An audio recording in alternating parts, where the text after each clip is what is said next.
Okay, we've done a polynomial and we've done a radical, so I think it'd be a good idea for us to do a rational here. So we're going to, this is what the direction, so I pulled this out of the homework. Determine the equation of the tangent line at P, so at point P. So given this rational equation, 1 over 3 minus 2x, and here is my point, right? If we were to plug it in, we'd see that too, but this is just our point. So determine the equation of the what kind of line? Tangent. As soon as I see the word tangent, what are you thinking? Derivative. Good, because that's the slope of the tangent line. That's that Pavlovian response. What's a derivative?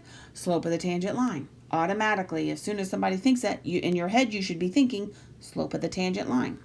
Okay, so f prime of x here is now going to be, and remember our formula, I'll write it down one more time. The limit as h approaches 0 of x plus h minus f of x all over h. I'm taking this x plus h and plugging it in. So f prime of x is equal to the limit as h approaches 0 of 1 over 3 minus 2 times x plus h minus then that actual function all over h.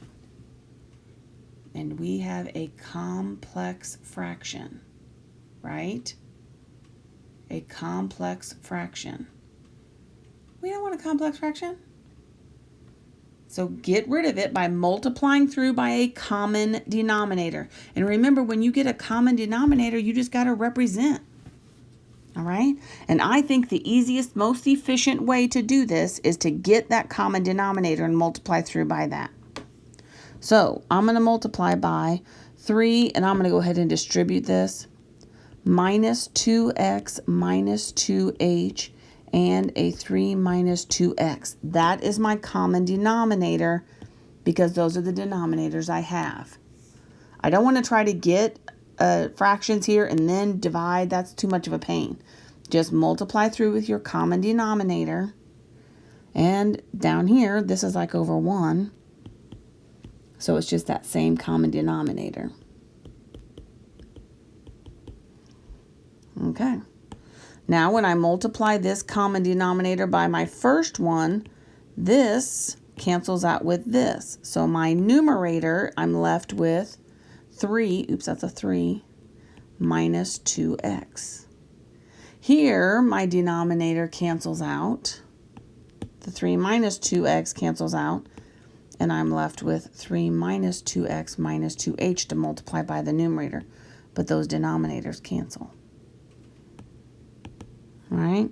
So my derivative is actually the limit as h approaches 0 of 3 minus 2x minus a 3 minus 2x minus 2h all over h times that whole denominator. You see that? No more complex fractions.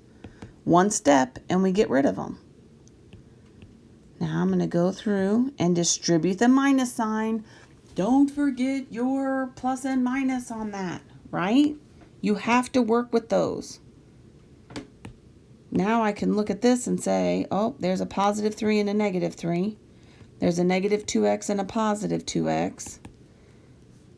So that leaves me with f prime of x is equal to the limit as h approaches 0 here of 2h over h times 3 minus 2x minus 2h, 3 minus 2x. Do you see that?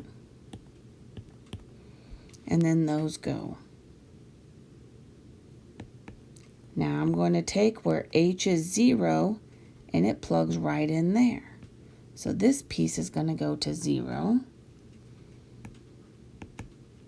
And I'm left with 2 over 3 minus 2x times 3 minus 2x. So that is squared. And that is my derivative. Do you see what just happened? Well, as soon as I plug this in, I'm plugging in a 0. Then this 2h part goes to 0. And I have a 3 minus 2x and a 3 minus 2x because there's 2 of them. You write it as squared. And then that's your derivative. Which, wait, what's the derivative again? The slope of the tangent line. Yes, good, good, good.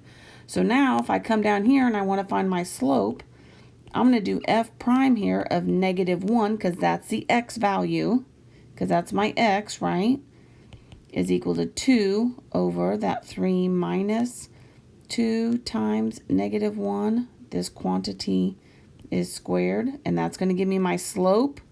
I'm going to try to keep that up there, but I think it's too small, so let's do it this way. 2 over a negative times a negative is a positive 2, so 3 plus 2 is 5, and that's going to be 2/25 for my slope. That's an arrow for my slope. And remember, we have the point. -1/5, 1/5 is my point. So plug that in. Y minus a 1/5 is equal to 2 over 25 x minus a -1, which will be +1. Y minus 1/5 is 2/25 x plus 2 over 25. Now, when I add 1/5 to this, do you get a calculator? No, you do not. You can do fractions. These are basic fractions. And you kind of already have a common denominator. So 5 times 5, this is 7/25. And yes, I do expect you in Calc 1 to be able to do that kind of arithmetic. All right? Getting a common denominator, putting fractions together. That expectation is real. You got this? That's no problem at all. All right. Yeah, derivatives, getting it started. Go have some fun with that.